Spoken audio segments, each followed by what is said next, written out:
So yeah, you can isolate this with these two chord qualities, and then chromatically. So just like any other chord, whatever, C7, D flat 7, D7, E flat 7, and so on and so forth, and then the minors.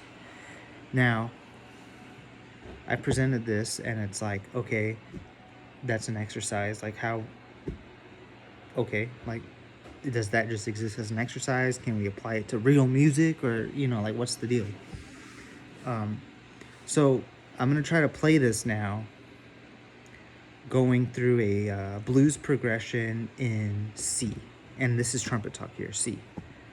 So I'm gonna try to do all this, and if I'm doing it right, we should be able to hear the chords C7, F7, C7, back to F7, back to C7, and then 6-2-5-1, so A7, D minor, G7, C7. Okay. So I might do a couple choruses of this, but I'm just gonna kind of go until I get into the kind of flow, and so that we can see that like this exercise is connected to kind of how people may improvise over a blues. Okay. So 1, 2, 3, 4.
Okay, so I kind of stuck with it. Let me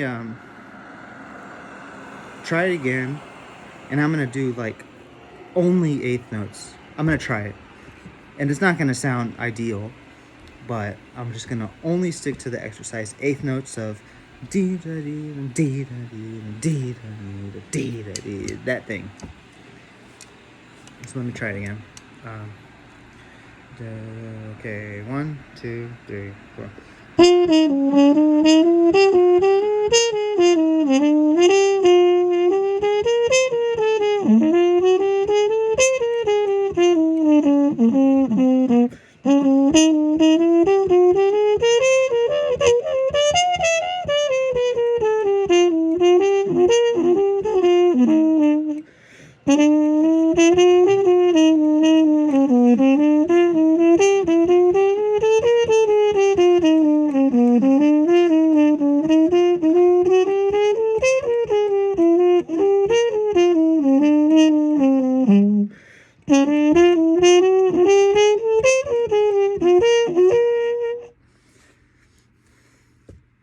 I tried, but yeah, only eighth notes, and I'm just trying the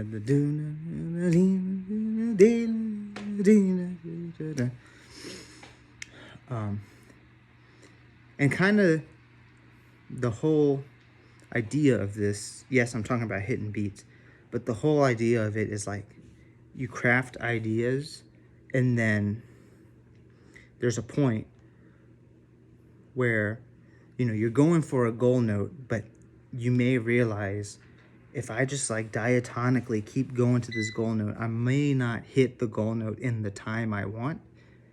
And that's like kind of when you add chromaticism. And someone who used it in this way is Lee Morgan. He said something, I can't quote him directly, I forget, but he said something like, you know, him playing is like him constantly like correcting himself. Like he'll play stuff where he's just kind of flying and he's trying to like land somewhere, and he like reforms his line, that his like first intended line, he reforms it to you know, hit the beat he wants, but like using chromaticism.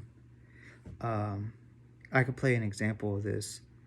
Let's say I'm trying to hit a note like G or something, and I'm in the C7 realm, but I'm trying to hit G on a note, and I won't even choose like where I start. I'll just choose like a random note. I'll just choose like E or something, but I'm going to try to land on G at a certain point, and I'm just going to try to keep the notes moving, and I'm going to try to explain how like I land on G. Hopefully I can do this and it doesn't just sound crazy. Too late, right? Let me just try it though.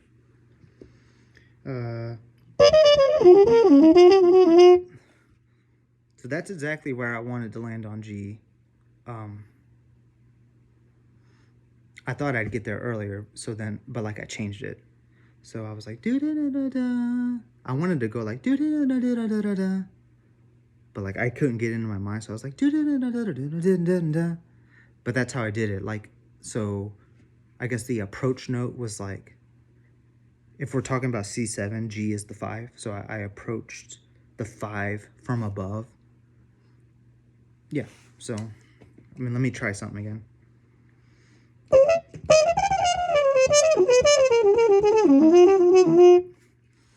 I kind of did the same thing, like dee dee dee.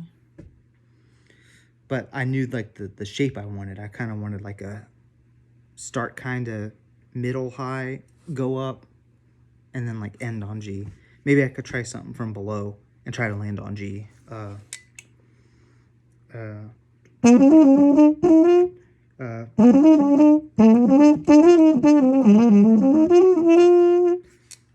That was a little more rough, and I could do better with that. But that's kind of the idea. Like, you have a goal, and then you try to line it up with the beat. Like, the idea is in the beats.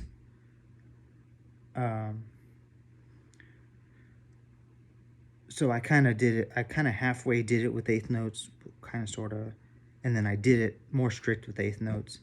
Let me play a blues chorus more closer to how I would play it, and then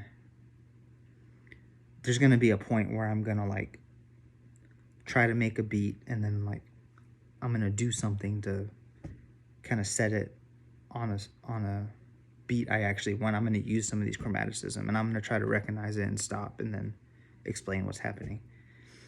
And before I do that, I'll say that this method lends itself to the idea of, if you could play it slow, you can play it fast. So like if you can do this well in time, slower, it's something that can speed up. And this kind of stuff can be used for double time passages, because, you know, in double time passages, though in jazz, those sound really good when it's like kind of outlining a something. Like say you have like long static chords, and the thing people like to do with long static chords is add like 2-5-1s that precede it. So, you know, you can express 2-5-1s at any various amounts of speeds, right? But like when you do it fast, it has to, like, this method kind of leads to like structure of like a chord quality, because you can just play whatever notes fast, and it's like, okay, you played fast notes, I guess, whatever, like, doesn't necessarily mean anything. But if you could play it like expressing these chords fast into like, you know, the beat, the desired beat or whatever, you know, that's like that could really be something. My dog might disagree, but let me try it again. I'm gonna try it with more how I would play it, and I might play some couple fast things in there, and I'm gonna try to stop when I like recognize I'm using the concept there.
I didn't stop, did I? But I noticed kind of what I did, like as I went into like the next chord change, if I was kind of like fumbling around, I would use one of those chromatics to like get into the next chord change by choosing like a chord tone. Let me just try it again.